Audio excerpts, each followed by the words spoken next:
তো বাজেট কিভাবে আসে, কোন উৎস থেকে আসে, এই উৎসগুলো বন্টনের ক্ষেত্রে চেয়ারম্যানের ভূমিকা কি, তথ্যগুলো সম্পর্কে আমরা সাধারণ জনগণ কিভাবে জানবো। বাজেট বন্টন, চেয়ারম্যানের ভূমিকা, সাধারণ মানুষ কিভাবে জানবে এই তথ্যগুলো। আসসালামু আলাইকুম।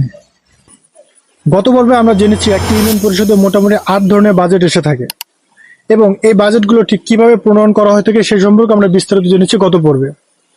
এই পর্বে আমরা জানবো এই যে 8 ধরনের বাজেটের খাত আমরা নির্ণয় করেছি গত পর্বে, এই খাতগুলোতে মূলত বাজেট কিভাবে আসে, কোন উৎস থেকে আসে, এই উৎসগুলো বন্টনের ক্ষেত্রে চেয়ারম্যানের ভূমিকা কি এবং এই যে তথ্যগুলো আমরা বাজেট প্রণয়ন ক্ষেত্রে জানলাম, এই তথ্যগুলো সম্পর্কে আমরা সাধারণ জনগণ কিভাবে জানবো সেই বিষয়ে বিস্তারিত আলোচনা করব।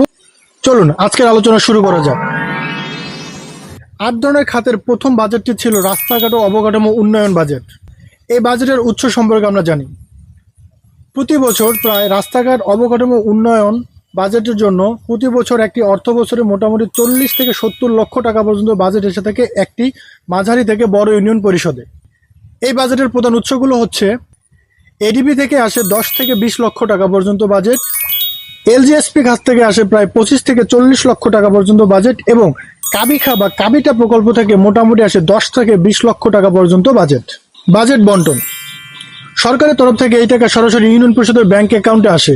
এলাকা ও রাস্তার বেহাল দশা দেখে ওয়ার্ড মেম্বার এবং ইউনিয়ন পরিষদের চেয়ারম্যান একসাথে মিটিং করে এই বাজেটগুলো পাশ করা হয়ে থাকে।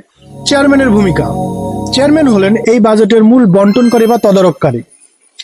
একটি ওয়ার্ডের কোথায় সমস্যা বেশি, কোন রাস্তায় কাদা বেশি, কোন রাস্তার আগে সংস্কার প্রয়োজন, তা একজন চেয়ারম্যান অগ্রাধিকার ভিত্তিতে তার প্রকল্প তালিকা অন্তর্ভুক্ত করতে পারেন এবং অত্যন্ত নিরপেক্ষভাবে তার প্রকল্প বন্টন করতে পারেন। সাধারণ মানুষ কিভাবে জানবে এই তথ্যগুলো।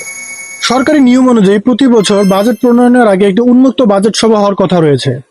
এই উন্মুক্ত বাজেট সভায় এই সম্পর্কে তথ্য জানতে পারবেন একজন সাধারণ মানুষ। এছাড়াও ইউনিয়ন পরিষদের নোটিশ বোর্ডে এই সম্পর্কে তথ্য দেওয়া থাকবে এবং সেখান থেকে তারা তথ্য নিতে পারবে।